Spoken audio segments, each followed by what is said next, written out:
Dieu est saint. Je pense que vous le savez. C'est un attribut particulier de Dieu et Philippe nous a déjà bien parlé de ça. C'est le seul qui soit répété 3 fois de suite dans plusieurs textes. Saint, saint, saint est le Seigneur. Même dans le texte d'Ésaïe 6. Dieu est saint, 3 fois saint. Et sa sainteté est transcendante, elle est pure, elle est parfaite, elle est unique, en quelque sorte. Et Anne, la mère de Samuel, vous savez, dans le livre de Samuel au chapitre 2, l'exprime ainsi. « Personne n'est saint comme l'Éternel. Il n'y a pas d'autre Dieu que toi. Il n'y a pas de rocher pareil à notre Dieu. » Alors le texte, quand Ésaïe reçoit son appel, c'est un des textes qui me marque le plus et je suis content que Philippe a pu le lire. Ça nous révèle ne serait-ce qu'une once de la sainteté de Dieu. Je me rappelle dans ce texte, c'est dit le bord inférieur de son vêtement remplissait le temple. Quelque part, le temple, c'était le temple, et puis juste le bord de son vêtement remplissait le temple. Quelque part, qui montre un peu une mesure de sa gloire et de sa sainteté. Alors, je ne vais pas relire le texte dans Ésaïe, mais on voit qu'il y a une vraie différence entre lui et nous.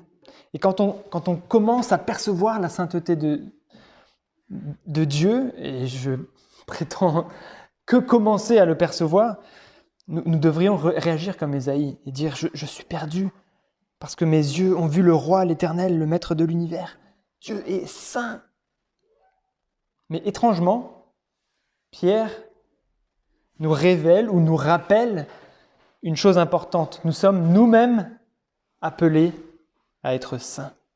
Et c'est vraiment l'exhortation au cœur du texte de ce matin. Soyez saints, plein d'espérance, mais remplis de crainte. Soyez saints, plein d'espérance, mais remplis de crainte. Alors, je ne sais pas qui d'entre vous a appris par cœur le texte de ce matin. Vous pouvez lever la main. Moi aussi, je lève la main à moitié. Je pense que je suis trop stressé pour essayer de le réciter. Mais donc, je vais vous le lire, peut-être en récitant certaines parties. C'est pourquoi, tenez votre intelligence en éveil. Donc, c'est 1 Pierre 1, verset 13. C'est pourquoi, tenez votre intelligence en éveil. Soyez sobres et mettez toute votre espérance dans la grâce qui vous sera apportée lorsque Jésus-Christ apparaîtra. En enfants obéissants, ne vous conformez pas aux désirs que vous aviez autrefois quand vous étiez dans l'ignorance.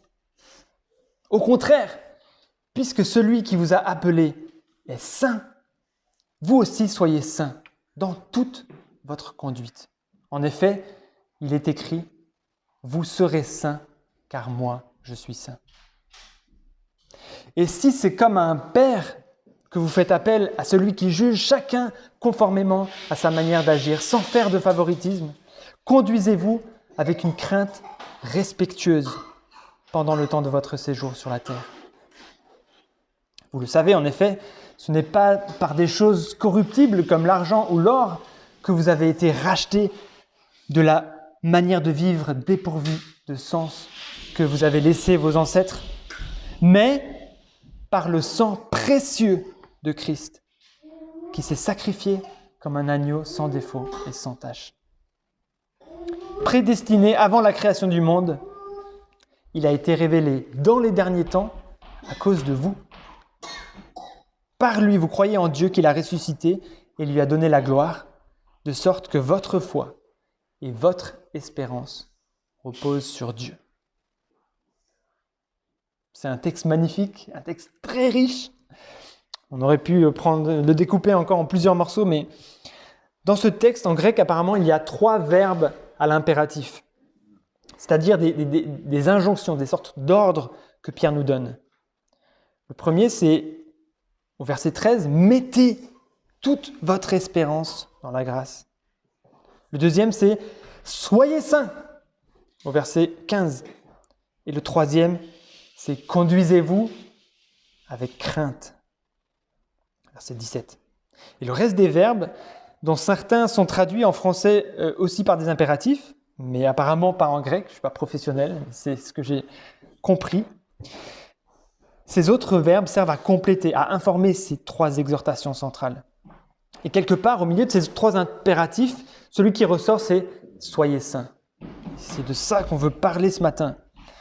On pourrait donc résumer, comme j'ai déjà fait le passage, de la façon suivante. « Soyez saints, plein d'espérance, mais remplis de crainte. »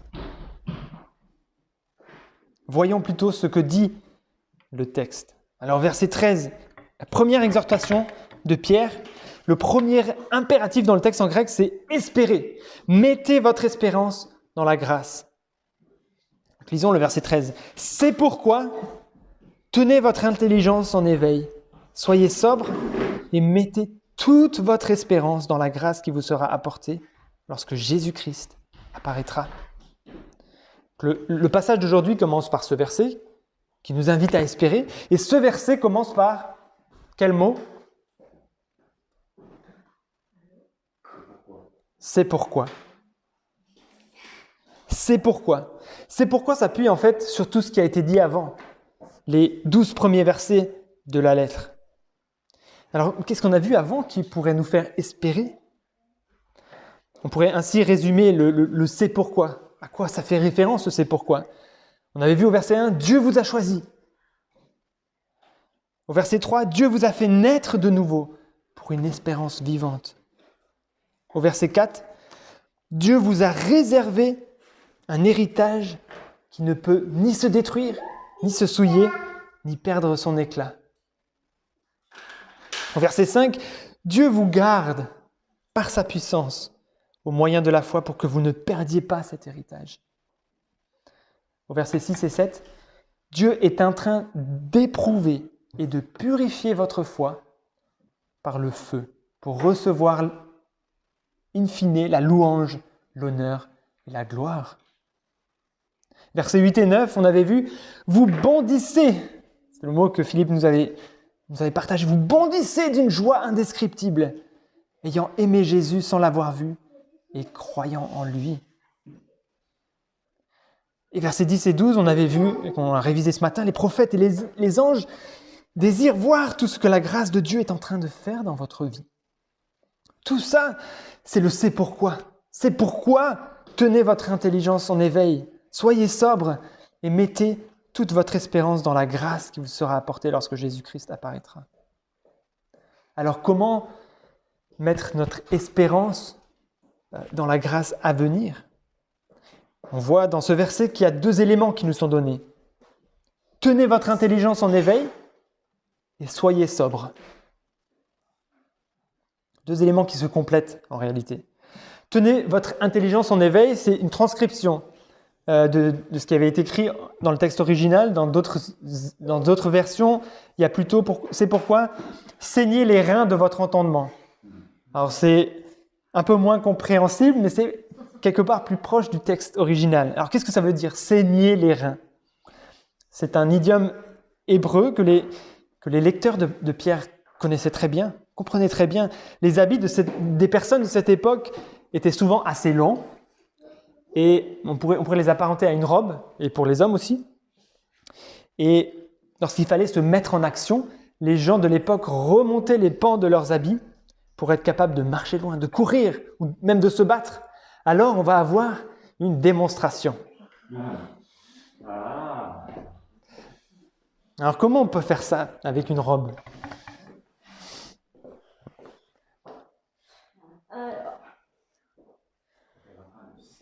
Là, elle peut pas courir avec une robe comme ça. Non, ça va, elle est sympa cette robe. Mais...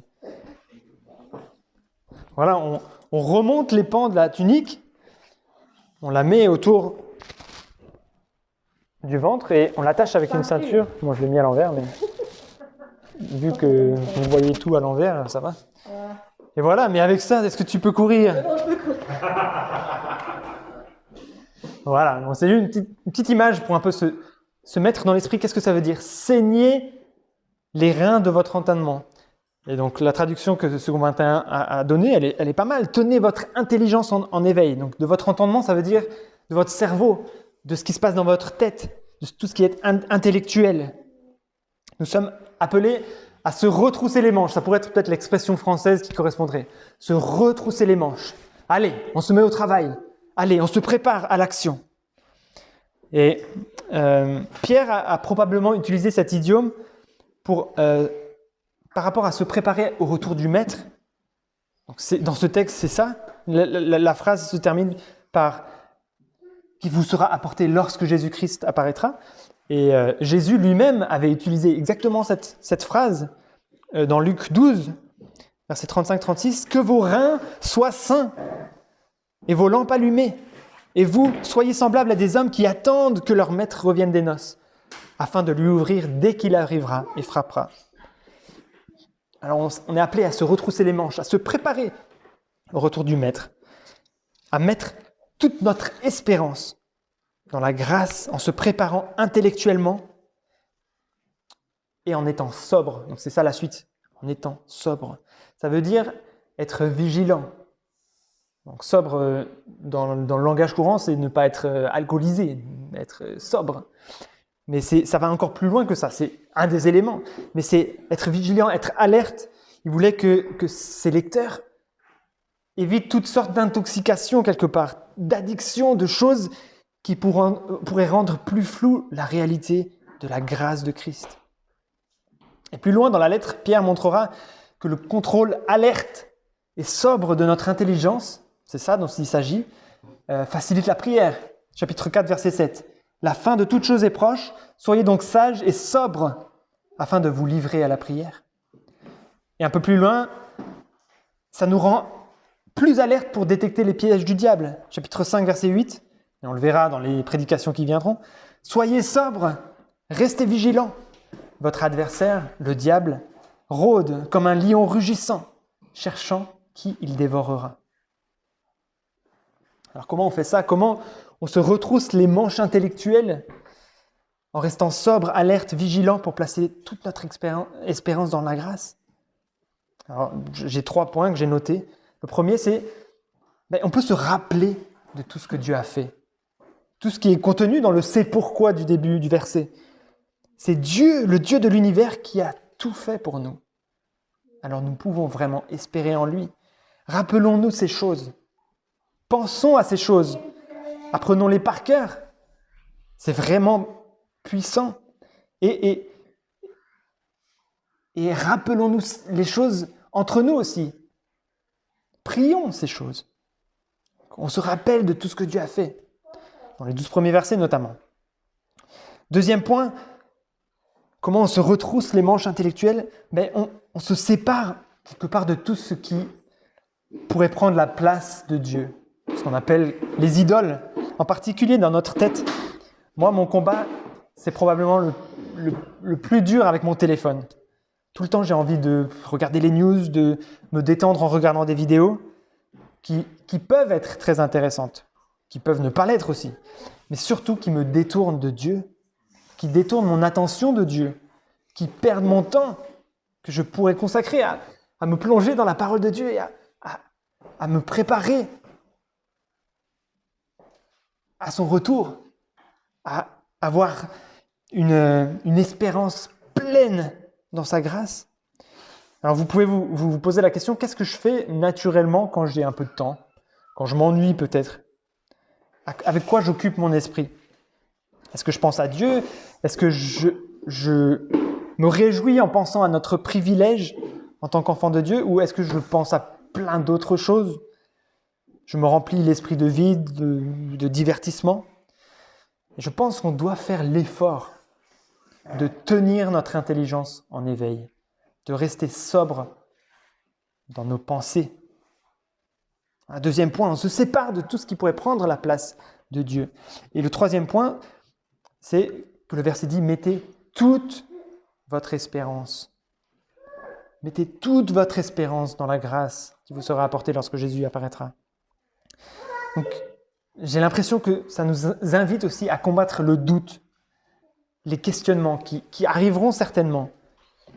et qui peuvent un peu saper notre espérance en disant mais oui c'est vrai je crois mais j'ai quand même des doutes, est-ce que tout ça c'est vrai ou pas?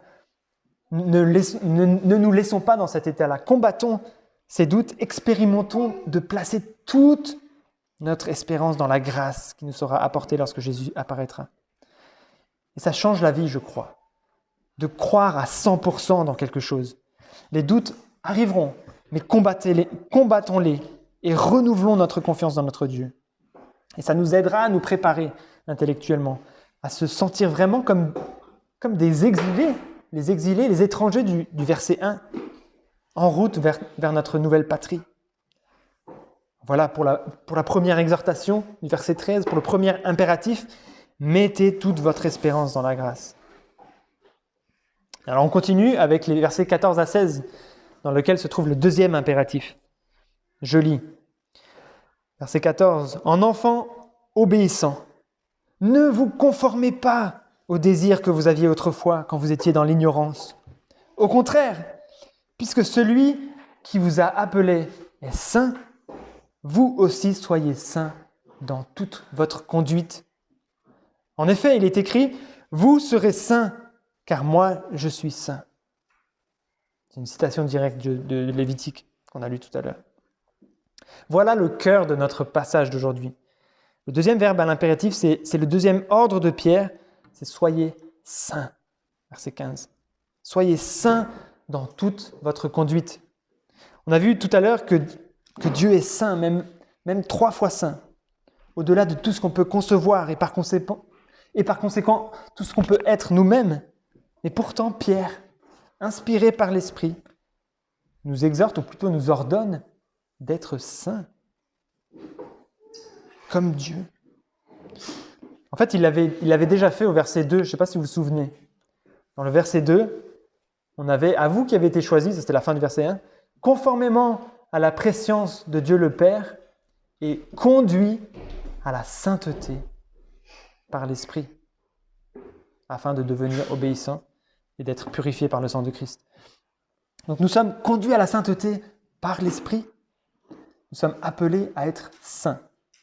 Pourquoi? La réponse est simple, elle est dans le texte, parce que Dieu lui-même est saint. Il écrit « Vous serez saints, car moi je suis saint ». Et en citant comme ça l'Ancien Testament, le livre de Lévitique plus particulièrement, Pierre fait ici le lien entre les croyants, les chrétiens, et le peuple de Dieu de l'Ancien temps. Nous sommes quelque part le nouveau peuple de Dieu. Nous sommes le peuple de Dieu.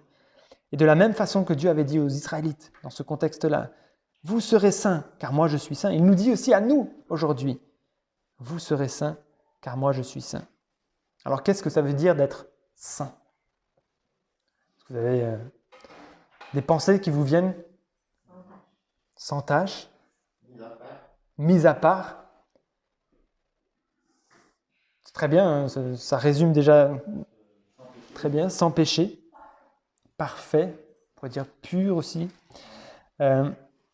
Une définition très courte que Jerry Bridge nous donne dans un livre sur la sainteté dit ça. Sainteté, ou être saint, c'est être mis à part pour servir Dieu et se conduire comme il convient à des gens ainsi mis à part.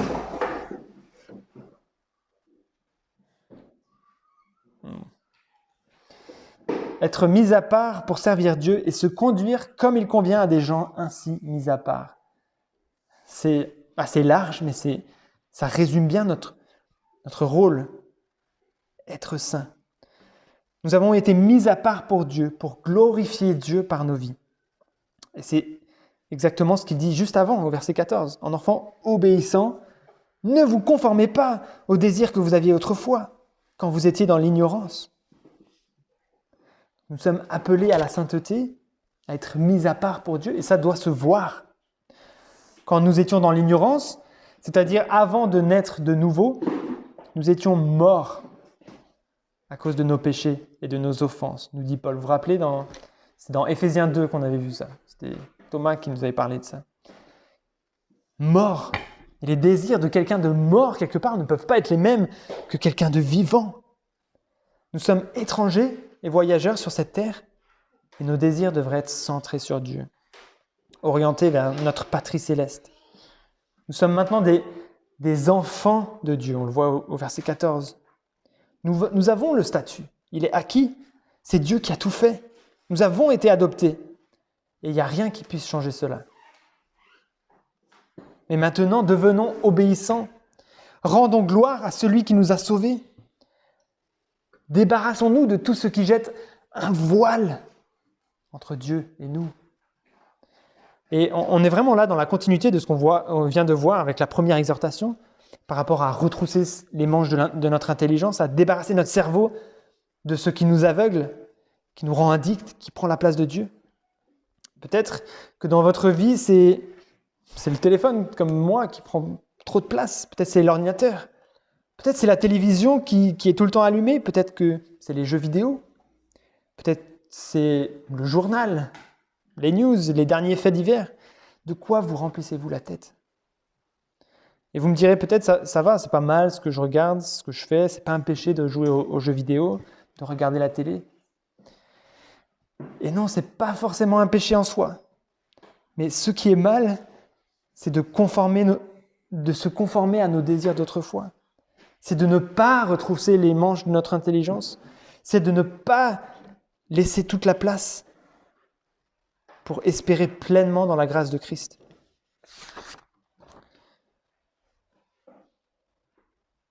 En enfant obéissant, ne vous conformez pas aux désirs que vous aviez autrefois quand vous étiez dans l'ignorance. Au contraire, puisque celui qui vous appelait est saint, vous aussi soyez saints dans toute votre conduite. Il devrait y avoir une vraie différence entre notre conduite, notre façon de vivre et celle de nos voisins.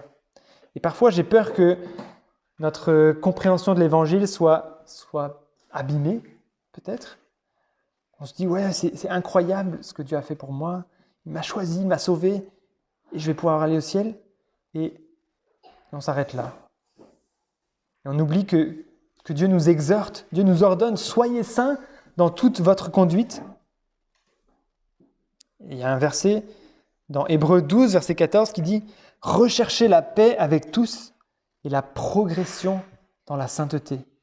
Sans elle, personne ne verra le Seigneur. » Alors c'est très fort, et quelque part on a l'impression que ça marche pas les deux ensemble, c'est un paradoxe. Ouais, Dieu nous a sauvés, il nous a choisis, tout est fait, et en même temps, il dit, mais si vous ne progressez pas dans la sainteté, personne ne verra le Seigneur. Mais je crois que les deux sont vrais en même temps. Je crois que la troisième exhortation qu'on va voir maintenant vient justement parler à ceux qui se seraient peut-être arrêtés en chemin, qui se complaisent à juste vivre plus ou moins comme les non-croyants en attendant le retour du Seigneur, en allant à l'église bien sûr. Alors la troisième partie, centrée autour d'un troisième verbe à l'impératif, c'est les versets 17 à 21. Je vais les lire. « Et si c'est comme à un père que vous faites appel à celui qui juge chacun conformément à sa manière d'agir, sans faire de favoritisme, conduisez-vous avec une crainte respectueuse pendant le temps de votre séjour sur la terre. Vous le savez, en effet, ce n'est pas par des choses corruptibles comme l'argent ou l'or que vous avez été rachetés de la manière de vivre dépourvue de sens que vous avez transmise vos ancêtres, mais par le sang précieux de Christ, qui s'est sacrifié comme un agneau sans défaut et sans tache. Prédestiné avant la création du monde, il a été révélé dans les derniers temps à cause de vous. Par lui, vous croyez en Dieu qui l'a ressuscité et lui a donné la gloire, de sorte que votre foi et votre espérance reposent sur Dieu. Voilà. Alors conduisez-vous avec crainte. C'est ça le troisième verbe à l'impératif. La troisième exhortation de Pierre dans ce passage. Le mot crainte est traduit dans Second 21, je ne sais pas quelle version vous avez, par crainte respectueuse. Mais je ne suis pas sûr que ce soit ici une bonne traduction. Le mot utilisé en grec, c'est phobos, dont on comprend facilement le sens. Phobos, phobie, claustrophobie, c'est tout ce qu'on a peur.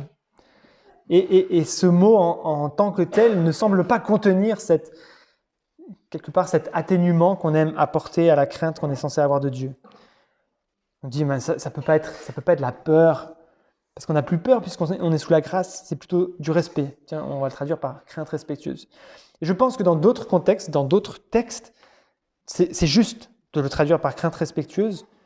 Mais ici, la partie rassurante, quelque part, à propos de Dieu, vient plutôt de ce qu'on a vu avant, de cette espérance qui réside en Dieu, de ces 12 premiers versets, et aussi de ce qu'on voit après, là, le verset 21. Par lui, vous croyez en Dieu, qu'il a ressuscité et lui a donné la gloire, de sorte que votre foi et votre espérance reposent sur Dieu. Et donc, pour continuer avec ce mot, là, phobos, dans un autre passage, ça donne ceci, dans Matthieu 14, verset 26, que vous reconnaîtrez. Quand les disciples virent marcher sur le lac, ils furent affolés et dirent « c'est un fantôme ». Et dans leur frayeur, ce mot frayeur, c'est le même mot, là, phobos, phobou, ils poussèrent des cris. Là, ce n'est pas une crainte respectueuse, ils n'avaient pas une crainte respectueuse des éléments, ils avaient une vraie frayeur. Et alors, je pense que ici, conduisez-vous avec crainte, nous appelle à une réelle crainte. Peur de Dieu, on pourrait presque dire. Je n'ai pas envie d'aller d'aller trop loin dans ce que je dis là, mais Dieu est notre juge. C'est écrit juste avant. Vous faites appel à celui qui juge chacun conformément à sa manière d'agir, sans faire de favoritisme. Ça a de quoi te faire peur. Dieu est juge et n'importe qui d'entre nous, sous le jugement de Dieu, serait condamné. Et je vais lire juste un petit extrait d'un commentaire que je trouvais très intéressant. Le Père, donc on a vu début du verset 17, si c'est comme un Père que vous faites appel à celui qui juge. Donc le Père qu'ils invoquent est aussi leur juge impartial. La relation intime entre le croyant en Christ et Dieu, en tant que Père, n'autorise pas le chrétien à vivre comme il l'entend, car Dieu juge la moralité de manière impartiale. Le privilège spécial d'appeler Dieu Père ne dispense pas le croyant d'être finalement jugé par Dieu, car toute personne sera jugée par Dieu selon le même standard. La vie païenne que Dieu déteste ne sera pas moins détestée si elle est vécue par celui qui professe être chrétien. Le chrétien qui est né de nouveau par le Père doit vivre en réalité comme un enfant de Dieu. Est-ce qu'on ne considère, fin de la citation, est-ce qu'on ne considère pas facilement Dieu simplement comme notre ami? Oui, il l'est. Celui qui nous aime, oui, il nous aime. Et nous oublions quelque part qu'il a en horreur le péché, que ce n'est que par sa grande miséricorde que nous ne sommes pas détruits, comme l'ont été Ananias et Saphira, à chaque fois que nous péchons contre lui. En ne lui faisant pas confiance, par exemple, ou en laissant quelqu'un ou quelque chose prendre la première place dans notre vie, devenir une idole pour nous, en ne tenant pas notre intelligence en éveil, en retournant au désir que l'on avait autrefois quand on était dans l'ignorance. Chacun de ces faux pas mérite la mort. Et Pierre continue avec quelque chose de très fort, versets 18 et 19. « Vous le savez, en effet, ce n'est pas par des choses corruptibles comme l'argent ou l'or que vous avez été rachetés de la manière dépourvue de sens que vous avez transmise vos ancêtres, mais par le sang précieux de Christ, qui s'est sacrifié comme un agneau sans défaut et sans tache. » Quelque part, de continuer à vivre dans la manière de vivre insensée héritée de nos pères, de se conformer de nouveau au désir que nous avions autrefois, c'est mépriser le sang de Christ. C'est dédaigner la valeur du sacrifice de Jésus. Et c'est grave, non? En péchant, nous méprisons ce que Jésus a fait pour nous. Et l'auteur de l'Épître aux Hébreux nous dit quelque chose de similaire au chapitre 10, versets 26 à 29. En effet, si nous péchons volontairement après avoir reçu la connaissance de la vérité, il ne reste plus de sacrifice pour les péchés, mais une terrible attente du jugement et l'ardeur du feu qui dévorera les adversaires de Dieu. Celui qui a violé la loi de Moïse est mis à mort sans pitié, sur la déposition de 2 ou 3 témoins. Quelle peine bien plus sévère méritera-t-il donc, à votre avis, celui qui aura foulé aux pieds le Fils de Dieu, qui aura jugé sans valeur le sang de l'alliance, grâce auquel il a été déclaré saint, et aura insulté l'Esprit de la grâce?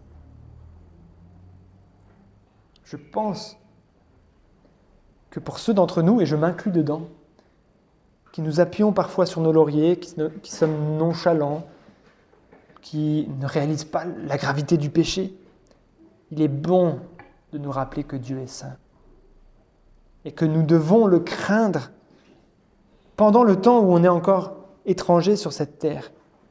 C'est ce que dit le verset 17, pendant le temps de votre séjour sur la terre.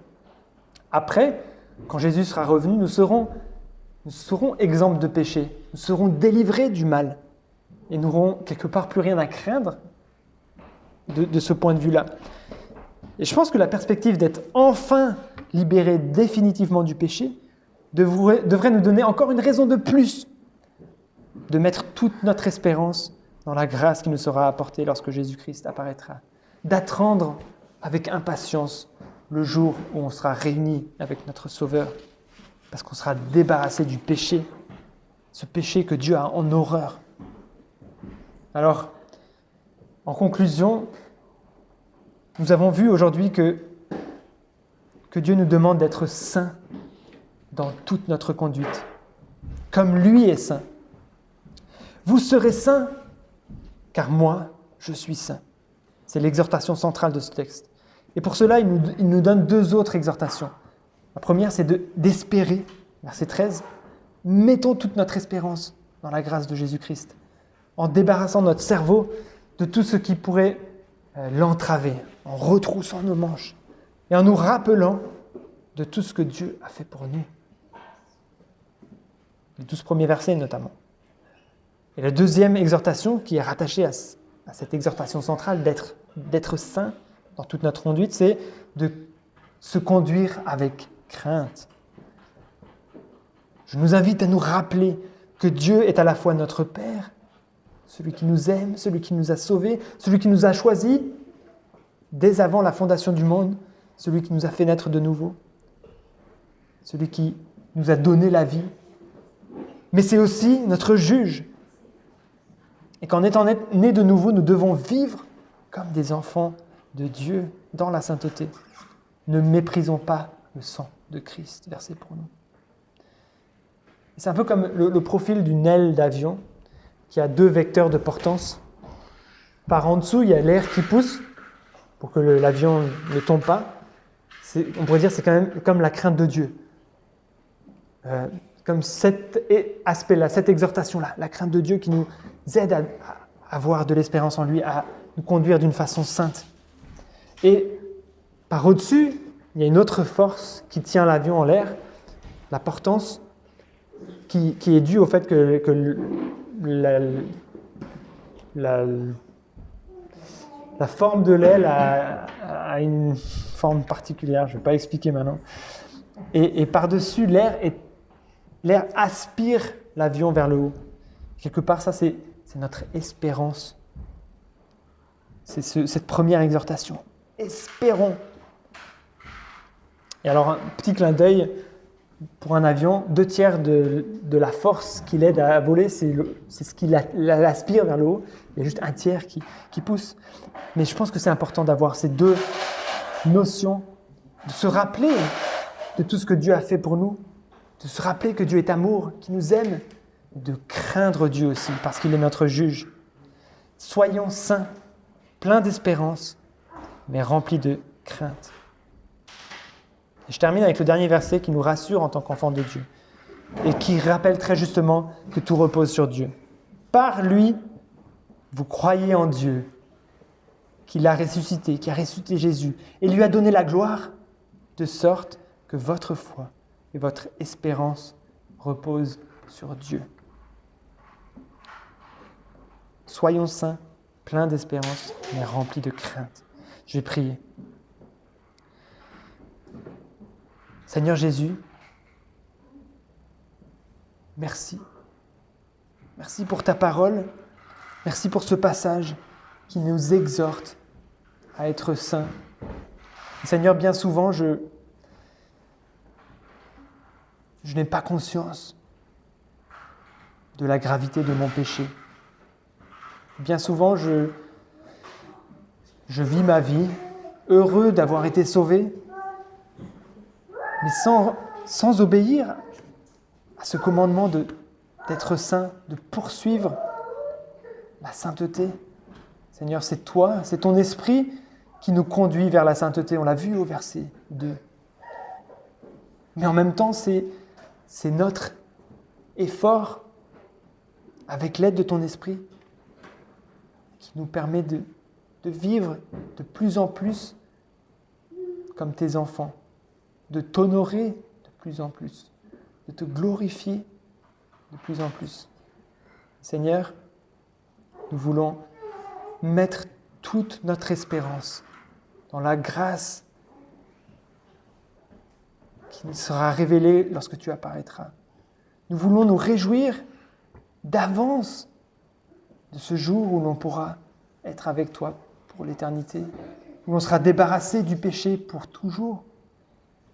Nous voulons faire la place dans notre cerveau, nous débarrasser de tout ce qui entrave notre relation avec toi, pour pouvoir vivre pour toi de plus en plus.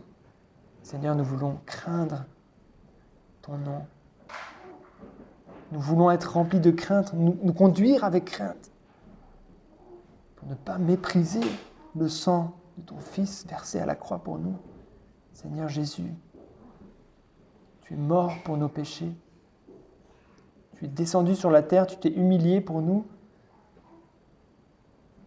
devant tous les hommes.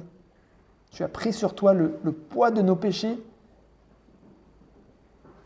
Seigneur, quel cadeau incroyable cela représente pour nous. Seigneur, ne nous permets pas de dédaigner cet immense cadeau,